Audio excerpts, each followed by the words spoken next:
certainly don't take a blanket and put it over their head and then you're stuck in there with the Oh fart. my God, you've been Dutch ovened? My husband did it on our honeymoon.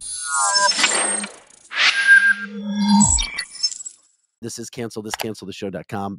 Packed house, Projo in the house, Eric Johnson, Lizzie Sparks, Vic Faust, and our good friend, the social media star, all-around great person, comedian, Kelly. It's good to see you, my friend. It's good to see you guys, too. Kelly is going to be talking to us today about relationships and all kinds of things. So how's life? What's going on with you these days? Because I continue to watch your videos.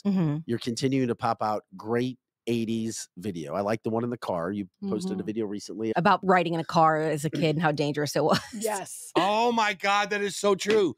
We had a friend that had an El Camino. We sure did. And we used to ride in the back of the El Camino 70 miles an hour. We all had a friend with a car with a big hole in the floorboard, right? And it was multifaceted because one, you had something to do. You could watch the street go by. And two, your dad would be like, throw this out the trash hole. Dang, Papa Smurf be bossy. I really wanted to talk about how they would like hotbox us with cigarette smoke because mom would not roll down the window because she didn't want to mess up her hair. Yeah. And like back then, smoking was so like prevalent. Cars came with a lighter and ashtray like attached to the car. It was a big deal. And so you would be like one of those guppy fishes, like trying to breathe, like or going like this, covering your mouth, trying to filter the smoke. So that's why when people say, "Oh, don't eat this, you're gonna get cancer," I'm like, "Shit, I'm already halfway there." Like the secondhand smoke that we grew up with. But yes, that was a great segment. And Greg says he wanted to add something else to your list if you ever do it again. He said he grew up riding in the suicide seat that faced backwards. Yes. Yes. In a green Ford Country Squire station. Yes. Oh yeah. I did too. I loved it. Oh, sitting backwards was awesome. Wait, remember the bouncy bench seat in the front of the trucks? Yes. And you would sit and there would be 4 people and you had to do the stick shift with them. That was a death trap, man. It was so God. But I look back, like I could drive a stick shift, smoke a cigarette, change my CDs. Like and you had to roll it down like that. Because you're an East Side girl. Like, girl. You could do a lot more too, I'm sure. Probably. I'm a good multitasker. My dad stuck me in the back of a pickup truck from St. Louis to Columbia, Missouri one time. Oh my God. And it rained. But you're helping us with other issues now. Yes, dating. And you're going through dating. I'm not really going through dating, but I'm close to going through dating. Because I asked you what you wanted to talk about, like advice, and you said pet peeve. Last time I was on here, we were talking about, I think me and Lizzie got in like a tangent, like we're like ripping on men. And you said next show, we're going to talk about what women want. And so... Wait. So you got divorced. Yeah.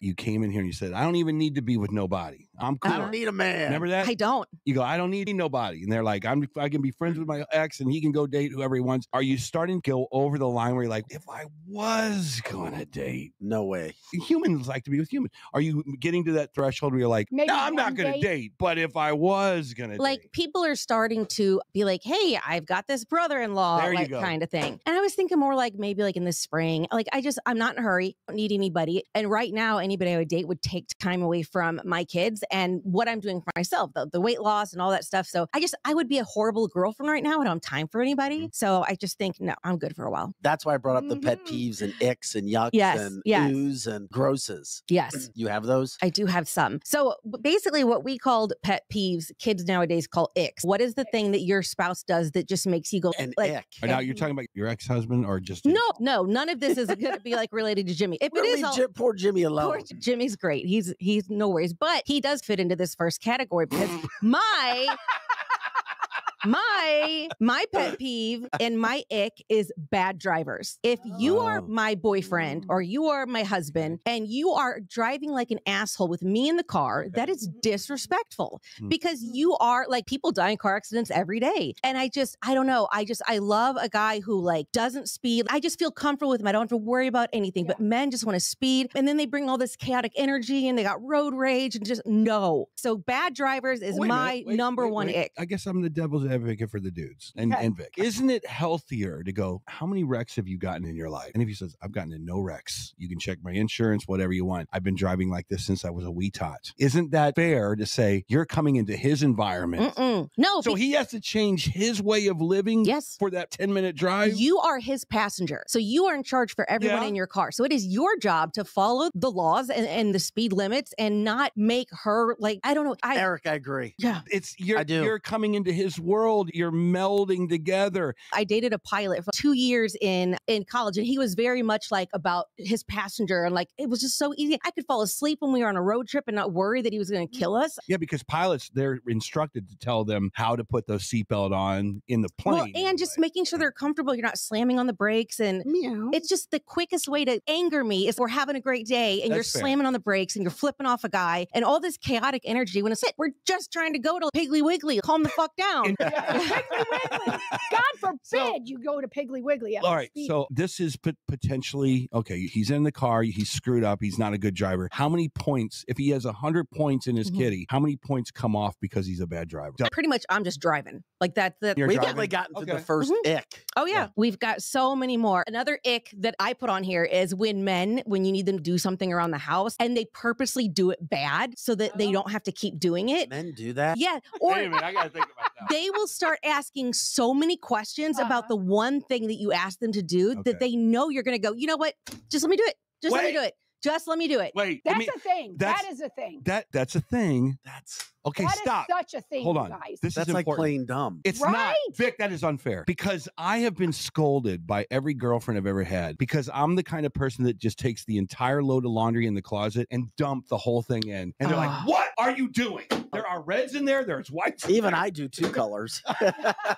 I don't know any better. I'm not trying to do it to make someone mad. This is how I do it. No, it could be something as simple as, hey, I need you to change this doorknob on this door. That's not easy. Then yes, it is. I can change a doorknob. It's easy. The doorknob can be ajar. It doesn't shut. You two would kill each other in 10 minutes. Murder. Number 3. Rude to people in the service industry, like waiters, waitresses. Yes. I've never had any guys do that on a date. Yes. Apparently so. I had so many people. Kelly's down on that one. Yeah, I agree. Dead on. I think we all agree. If anybody's worked in the service industry, you are not because that's how you'll treat. Because you know how it feels. That's exactly right. Yeah, if somebody accidentally brings you out the wrong drink and you have a complete meltdown, just stop it already. That is embarrassing. Okay. Yeah, I've never been with somebody who's done that. But a lot of people answered it. A lot of people also said their big ick with the guys is baby talk. And I 100. What's baby talk? Like when he's like, oh, baby, like, hey, like whenever like he just starts talking like baby talk. Okay, do you not like that? You want a man? Yeah, I want to be a man.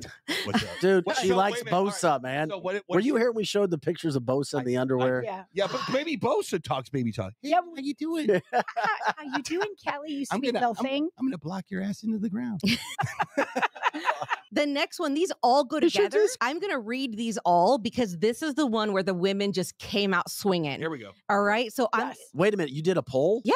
Oh, you rock. She's got an audience. I've got it. So the number one complaint from women about their husbands is bad hygiene. 1, putting his nasty feet on me, chewing and slurping too much, clipping his toenails in the bed. He farts just like my dad and gets a turn off. He sniffs up snot when he's eating. He sneezes too loud. It's not normal. He chews like a cow. I want to slap him every day. He takes a shit with the bathroom open. He doesn't flush the toilet all the way. He sucks the water out of his toothbrush after he rinses every morning, and he hocks loogies in the sink and doesn't wash it down. You men are disgusting. The one that gets me the most out of that whole list is he farts just like my dad. Yeah. What? So I don't think men understand, like, when your wife is, don't do that, that's gross. Like, she really means that is gross. Okay. First of all, that goes both ways. Okay? You bet it does, because women are disgusting. This is a human thing. This isn't a chick versus guy thing, because women are gross. No, my experience with women has been awesome from a hygiene standpoint. Yeah. Nobody's been gross and disgusting. Really? Yeah. Like, you didn't live in Seattle very long, did you? No, I would not date in Seattle. So here's the thing. No. We're not your locker room buddy. Okay. We don't want to have a farting contest with you. Like that. A well-placed fart could be really funny in a relationship, right? I'm not saying like you never fart in front of each other. It has to be well-placed, though. But if you're just like ripping ass like all the time and then and certainly don't take a blanket and put it over their head and then you're stuck in there with the fart. Oh my God, you've been Dutch ovened? My husband did it on our honeymoon. Oh, Dave. Yes. That is a good way to break the ice, by the way. That's literally what he did. For 40 years. Well, yeah, literally. I mean, he literally did that. I would think a Dutch oven would be funny. I think I didn't at the time. The way we can hear you in the shower, like hawking up spit. So like, how do you expect us to stay attracted to you when you're coming out? Have they told their men this? Because men need to hear this. I think they say that's gross, don't do that. And the guys think that they're not serious because they don't yell at them for it, but they say, please stop clipping your toenails on our bed. Everything you're saying is fair. Everything you're saying is fair. You just have to remember that your wife needs to stay attracted to you. And if you're walking around dragging your knuckles and breathing through your mouth and hawking loogies, and it's freaking disgusting. Hey, you've also given appreciation. A woman said, you know what? This whole talk is giving me a new appreciation for my husband because she may have thought that he wasn't that great. Now she hears what other guys are doing. Yeah. Damn, that grass is not greener on the other side of the fence. I agree with what you just said. I will say this. Laughter in a relationship is 100% the cure to all of these problems. If you can be with someone and all of a sudden you just out of nowhere just start laughing and having fun, then the clothes on the bathroom floor, they vanish. The kid stuff kind of vanish. Am I right in saying that? Yeah. I agree. 100%. Don't treat her like your locker room buddy. You need to remember that she needs to stay attracted to you and vice versa.